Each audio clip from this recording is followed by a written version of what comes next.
Hey everyone, welcome back to Backpacking Sucks Part 5. I too am amazed at how much I can complain, but really if you have watched the videos, you know it's not really complaining. It's kind of just acknowledging that there are certain parts of backpacking that are really tough and sort of talking about how I deal with them.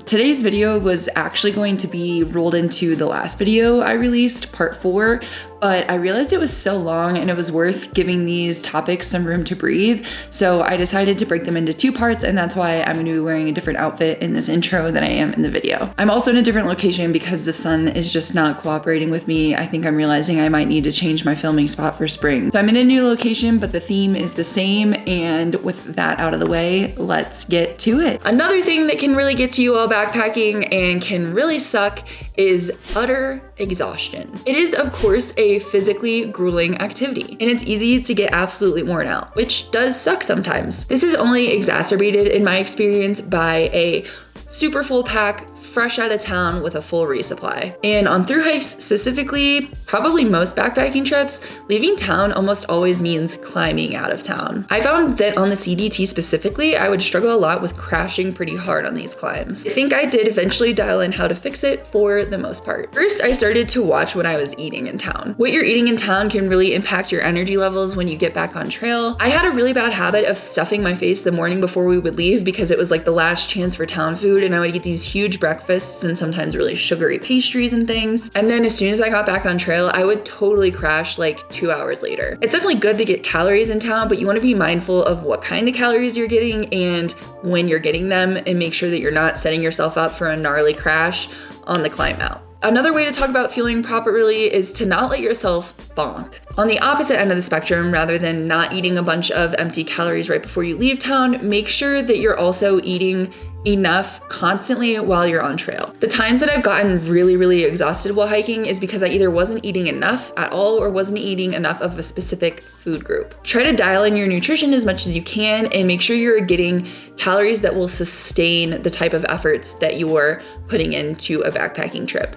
I am not a nutritionist, but I will try to link some resources below that will have better information about this. Lots of thru hikers tend to subsist purely on sugary, very processed foods, which can be really bad for your hike in the long term. So try and make sure that you're eating a more balanced diet as much as you can while thru hiking. Finally, something that I've started to do is reserve caffeine for special occasions. It's a tool that I like to use sparingly for exhausting situations, but if you are housing caffeine all the time, it's not gonna be that effective when you really need it. So I try to not drink a ton of caffeine every single day. And then when I'm having a hard afternoon bonk, and it's probably just because I've been putting my body through it for the past couple weeks, I try and have a little hit of caffeine, maybe get me up the last climb for the day and make me feel a little bit more prepared to take on whatever it is I need to get done that afternoon. If you're eating properly and you think you shouldn't be as tired as you are, try just taking a nap. Give yourself a rest. You're putting your body through a lot. Make sure that you aren't overdoing your mileage or having some other sort of issue that's going on. I find that there's a point that I hit about halfway through a thru hike where my body is just so exhausted,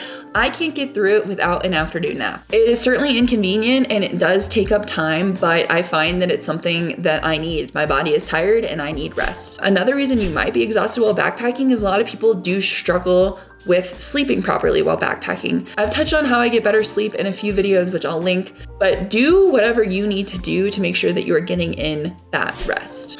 Another part of backpacking and through hiking that can be really challenging for some is dealing with the boredom and the loneliness that can come with hiking many miles, often by yourself. Especially if you're used to being around people a lot or having constant distractions at work or your phone. Being out in the middle of nowhere with no phone, no connection to anyone can be sort of a rattling experience. And loneliness, particularly on thru hikes, because it can last for so long, can really suck. While boredom and loneliness are honestly some of the parts that I personally value most about backpacking, when it becomes too much, which it occasionally does, here are some of the things that I implement to help. I try and call friends when I can. On the PCT, about halfway through, my trail family was sort of starting to disintegrate, and I was doing these huge days like 35 plus miles completely alone. I was lucky if I saw another hiker for entire days at a time. So when I did have cell phone service during this time period, I found it really helpful to catch up with friends back home. Obviously, it's not always an option, but I found it was helpful to take advantage of it when it was. Next, I tried to distract myself from the boredom with podcasts or books. For me, sometimes I like to set a goal to learn something while I'm on a thru hike. So there was a time period where I was listening to Spanish language learning podcasts, and having my mind on something else definitely helped distract me from being bored. I tried to learn to enjoy my own company. It's super cheesy, but it is super helpful and useful. For much of our lives, we will really only be with ourselves. And instead of seeing that as a depressing thing, we can see that as a positive thing and learn to enjoy that time that we have with the person that we will spend the most of our life with, ourselves. Finally, I try to value these experiences that I know won't last. The boredom and loneliness of thru hiking and backpacking is going to be temporary. A backpacking trip or even a thru hike is honestly a very short blip in a very long life. Try to cherish the fact that you are actually bored and have some time alone. It won't always be that way, and you will likely look back on these boring times as some of the best in your life. Something else that I really wanted to talk about in this video that might be controversial is not the right word, but a little bit different from the other pieces of mentally challenging parts of backpacking, is elitists. Elitists are an unfortunate reality I've found in many outdoor sports. And as someone who didn't grow up skiing or backpacking or doing that many of these outdoorsy things, I had no idea there were so many wrong ways to do things. I'm not talking about not following Leave No Trace here. Obviously, everyone should learn that and follow that and respect the outdoors. I'm talking about the ideals that other people, who I'm calling elitists in this video,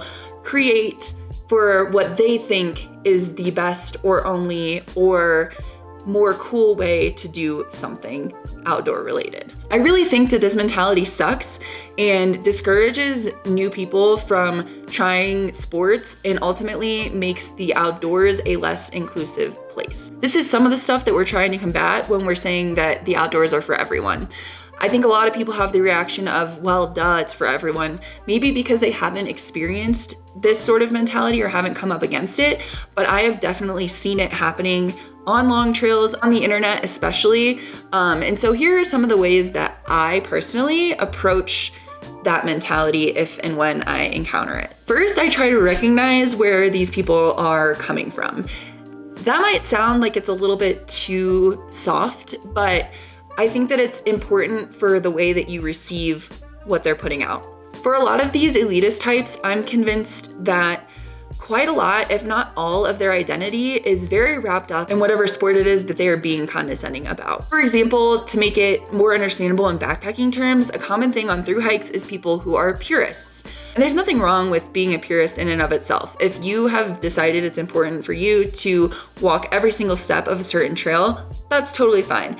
I'm more so talking about the people who get really angry with other people when they don't also feel the need to do that. I think that anger comes from tying their identity so closely to being a thru hiker that when they see someone else who is also calling themselves a thru hiker do something that they deem as unworthy of a thru hike, they get really angry at that person because it feels like an attack on their identity. And when you think about it this way, as someone who is receiving maybe that anger, it becomes a little easier to sort of be like, okay, like, I get where this is coming from. I don't think it's right, but I see where things are going wrong here. If you are receiving that anger, just remember who you are, why you came out to thru hike, and remember that their opinion in the end really holds no weight on your experience. Another thing that I think is helpful to remember about this is that the people that are like this are very few but very loud. At least in my experience, the overwhelming majority of people in outdoor sports are welcoming and excited about new people trying the sport. I think these elitist types tend to be very loud and therefore they seem more abundant than they are.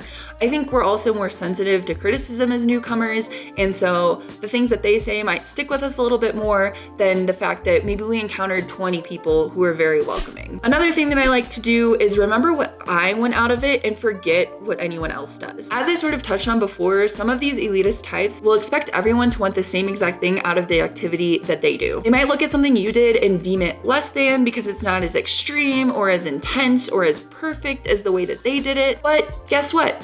We don't all come out to the outdoors to do extreme, intense, perfect things. Maybe we just want to have a little fun in the mountains, and that's perfectly okay.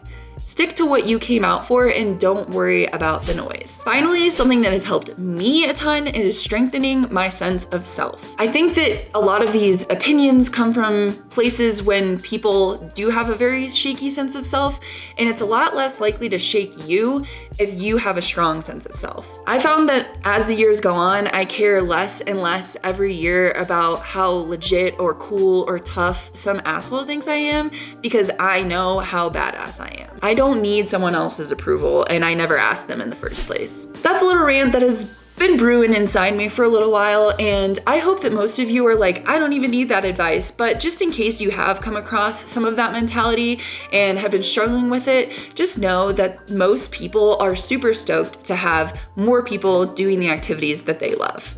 Thanks for watching me complain again. I think that's all to this series for now. However, I think as a new backpacking season unwinds, there will be new things to talk about. If you have any ideas for future Backpacking Sucks series, please leave them in the comments. If you like backpacking videos, I make new ones every Wednesday, and I actually will probably be on my first trip of the year when this video is released. So be sure to subscribe so you don't miss a recap of that. Thanks so much for watching. Bye.